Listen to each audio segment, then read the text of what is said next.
Salut les gars, j'espère que vous allez bien. Pour ceux qui me découvrent, moi c'est Pépito, très content de vous retrouver pour cette nouvelle vidéo. Alors c'est le dénouement final de la saison en Ligue des Champions. La finale approche et se jouera ce samedi entre Manchester City et l'Inter. Et sans plus tarder, on en parle.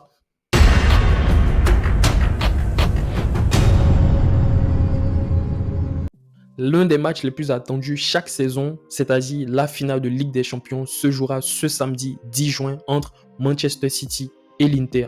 City, on s'attendait plus ou moins chaque saison, c'est l'un des favoris, mais l'Inter, si on nous avait dit en début de saison que l'Inter allait arriver en finale de Ligue des Champions, je pense qu'on allait être vraiment très peu à croire. Mais ce coup-ci, l'Inter fait une très belle saison.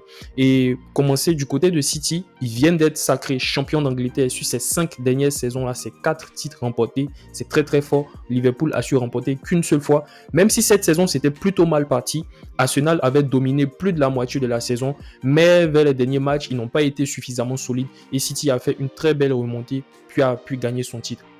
City, c'est aussi une finale de FA Cup remportée face à son rival Manchester United dernièrement. Et cette saison, ils sont en route pour un triplé. Ils ont déjà 2 trophées. Il reste le dernier trophée, la Ligue des Champions, à aller conquérir.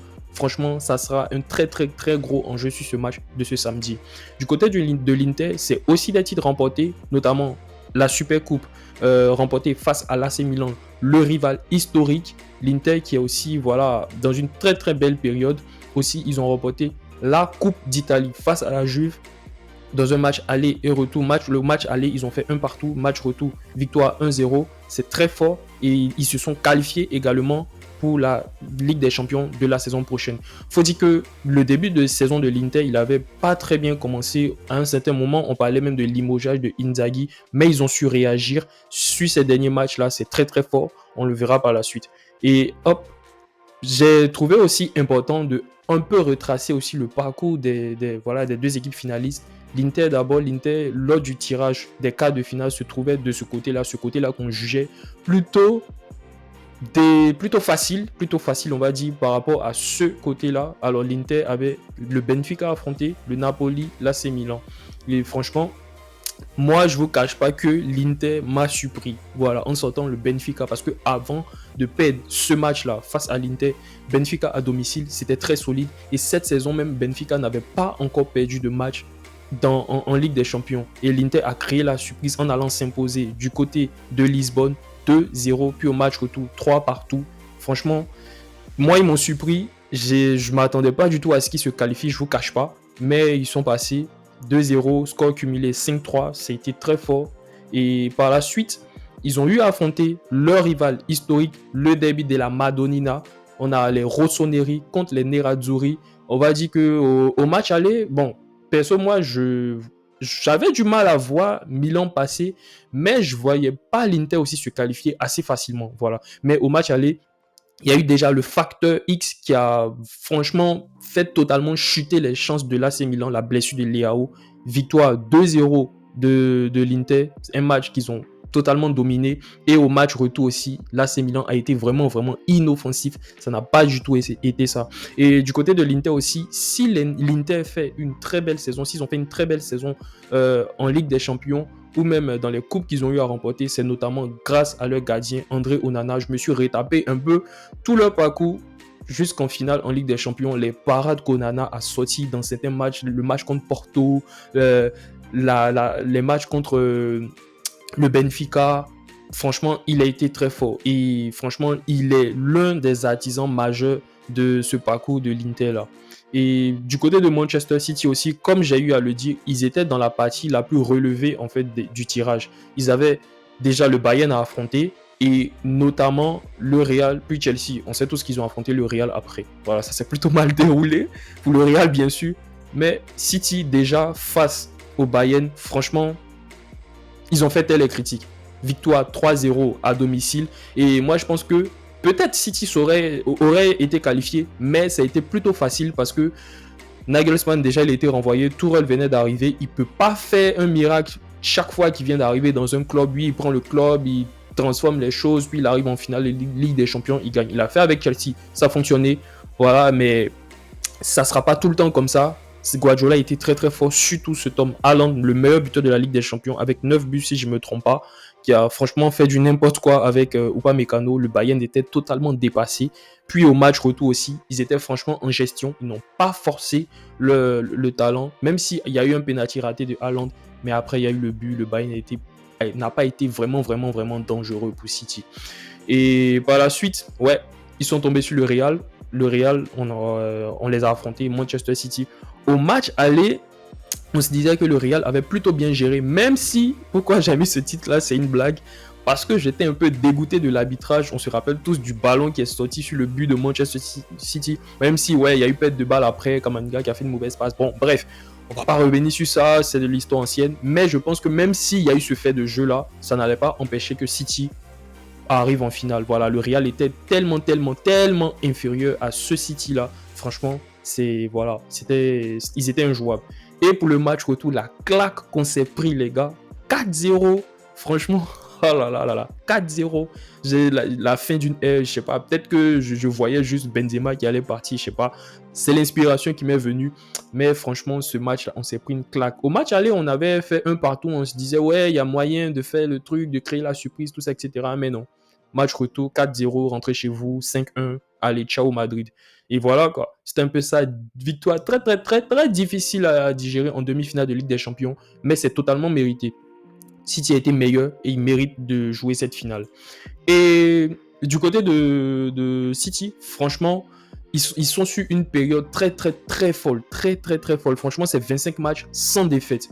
Après cette défaite-là, face à Tottenham, c'est 25 matchs sans défaite. Bon, après le dernier match face à Brentford, ils ont perdu. Les derniers matchs, c'était des matchs de championnat où on a vu que Guardiola a fait un peu tourner l'effectif.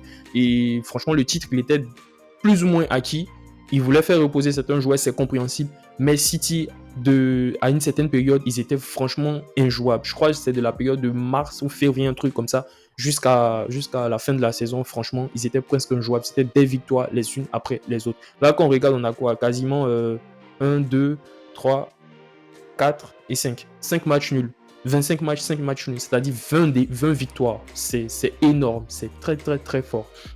Et du côté de l'Inter, comme je l'ai dit, c'était une saison où, franchement, Inzaghi, il était plus proche de se faire limoger plutôt que de prolonger, parce qu'il a prolongé dernièrement. Mais au début de saison, c'était compliqué. Voilà, un peu plus haut même encore, c'était beaucoup plus compliqué. L'Inter, à un certain moment de la saison, se retrouvait 5e et ils ont pu se qualifier dernièrement. Ils ont fini 3e, qualifiés pour la Ligue des Champions. Mais ces derniers temps-là, c'est plutôt bon. Ils ont un bilan plutôt positif. Ils sont sur une bonne lancée aussi, pareil que Manchester City. Et là, leur seule défaite, c'est face au Napoli. Bon, Napoli, champion de Série A, ça se comprend. Mais après, ils ont quand même eu à jouer de très gros matchs. Ils ont eu joué le Milan, la Roma, la Juve, l'Atalanta, des équipes pratiquement, la Fiorentina, des équipes qui jouent pratiquement, voilà, soit des finales de coupe, soit aussi des places pour les coupes d'Europe. Ils ont eu de très gros matchs, ils sont sortis avec des victoires. Du coup, c'est un peu ça. Et au niveau du dispositif, franchement, l'Inter, Inzaghi, il se casse pas la tête. C'est toujours son 3-5-2. Il y a, sur le dernier match, les hommes qui ont un peu changé, mais en général, c'est toujours pareil. Lukaku qui n'est pas titulaire cette saison, c'est Dzeko qui a sa place, mais après là, Di Marco, très très très bon pied gauche. Et le trio du milieu de terrain, Çalhanoğlu, Barella et Mkhitaryan, là, il a fait un peu tourner, il a fait jouer Brozovic et Gagliardini. Mais franchement, je pense qu'on aura aussi cette même formation, là, ce 3-5-2 là, avec Onana bien sûr dans les buts, et Darmian, Dumfries là, et Acerbi, je crois ici. Oui, c'est ça, Acerbi. Et ça sera pareil, un 3-5-2. Et moi, ce que je retiens du côté de l'Inter, c'est que l'Inter, j'ai l'impression que c'est une équipe de coupe. Quand l'Inter joue une coupe, ils sont très difficiles à bouger. En Serie A, il y a plusieurs matchs qui sont étalés, 38 matchs dans une saison. J'ai l'impression que c'est assez difficile pour eux d'être réguliers. Mais quand il s'agit d'une coupe, il s'agit d'être performant contre un adversaire pendant 1 ou 2 matchs. Ça, ils savent faire le taf. Ils sont vraiment solides. Ils sont vraiment, vraiment, vraiment solides. Surtout c'est un club italien. On sait à quel point eux, ils savent serrer derrière. Ils savent encaisser très peu de buts. Franchement, l'Inter, c'est une équipe de coupe très, très, très redoutable. Ils ont éliminé assez facilement le Milan. Ils ont créé la surprise face à Benfica, en tout cas pour moi. Et franchement, une équipe très cohérente. Et du côté de Manchester City aussi, le dernier match, ça c'était la formation du match de FA Cup face à Manchester United. Et franchement, c'est un peu pareil. Voilà, bon, c'est pas un peu pareil. Il n'y a que Ortega qui change. Voilà, cette saison, de la période où City a commencé à enchaîner les victoires les unes après les autres, Guardiola, il s'est tenu à un système fixe. Voilà, son 3-6-1. Il n'a pas changé ce système-là. Notamment, on a pu voir les derniers matchs face à Brentford, il a essayé un 4-3-3, il a essayé un 4-6-1, tout ça. Ça, ce sont des matchs, voilà, en fin de saison, il n'y avait pas énormément d'enjeux. Mais en général, dans les très très gros matchs, c'est toujours ce 3-6-1 qui sort. Voilà, ça sera pratiquement les mêmes hommes. Avant, c'était Ake là à la place d'Akanji. Ake s'est blessé. On verra si ça sera lui ou Akanji. Mais le reste, c'est toujours les mêmes joueurs qui l'utilisent. Voilà. Sauf Ortega qui sera sûrement remplacé par Ederson. Et c'est un peu ça. Et notamment aussi, il ne faut pas oublier que Manchester City, ils ont perdu une finale de Ligue des Champions dernièrement. Est-ce qu'ils ont appris de leurs erreurs? On verra bien. Guardiola, est-ce qu'il a appris de son erreur? Voilà. Pourquoi? Parce que j'ai voulu signifier son 3-6-1 là, parce qu'on se rappelle tous qu'à la finale, il nous a fait un changement qu'il n'avait pas l'habitude. Je crois qu'il a fait jouer Rodri qui avait l'habitude d'être devant la défense, a été mis sur le banc. Il a joué avec Gundogan, un truc comme ça. Voilà. Et ils ont perdu 0-1 face à Chelsea. Est-ce que Guardiola va nous faire encore ces petits changements de dernière minute? On verra bien, on verra ce que ça va donner. Mais là maintenant, de ce qui est du prono de ce match Manchester City contre l'Inter, moi, voilà, je trouve que City a fait vraiment un très beau parcours. City est largement favori pour cette finale, mais l'Inter est une équipe capable de faire mal sur un seul match. L'Inter, c'est très très redoutable sur un match, c'est très dangereux. Et ils ont du banc, ils ont Lukaku qui peut sortir du banc, ils ont Brozovic. Pareil aussi du côté de City, ils ont Mahrez, tout ça. Mais je pense que avec Mahrez et d'autres joueurs, Foden, tout ça, est-ce que ce système-là va fonctionner ou est-ce que même Guardiola va changer de système? On verra bien. Mais moi, de ce qui est de mon prono, roulement de tambour, je vois victoire de Manchester City sur la plus petite des marges, 1-0. Voilà. Je vois City gagner cette finale 1-0. Je sais que l'Inter est très solide. Ils vont laisser très peu d'espace. Et je pense que ça sera le scénario du match. City va dominer, City aura la possession, l'Inter va essayer de procéder en contre-attaque. Mais City aussi est une équipe qui est très solide défensivement, surtout cette saison. Franchement, Ruben Diaz, Akanji, Stones, c'est vraiment très très très solide. Je vois une victoire 1-0 Manchester City. Qui sera le buteur? Pas trop une idée. J'hésite entre Gundogan et Haaland. Ou De Bruyne même. Ou De Bruyne. Bon, ça fait un peu beaucoup. Je me donne beaucoup plus de chance si j'ai 3 joueurs. Mais je vois une victoire de City. Du coup, c'est un peu ça pour mon prono. C'est un peu ce que je pense pour ce match de Ligue des Champions. Victoire de City face à l'Inter. Dites-moi dans les commentaires ce que vous pensez. Dites-moi qui vous voyez remporter ce match. Comment vous sentez ce match. Ou peut-être aussi si vous voyez un total retournement de situation, genre un score dingue, un peu comme la finale de la Coupe du Monde.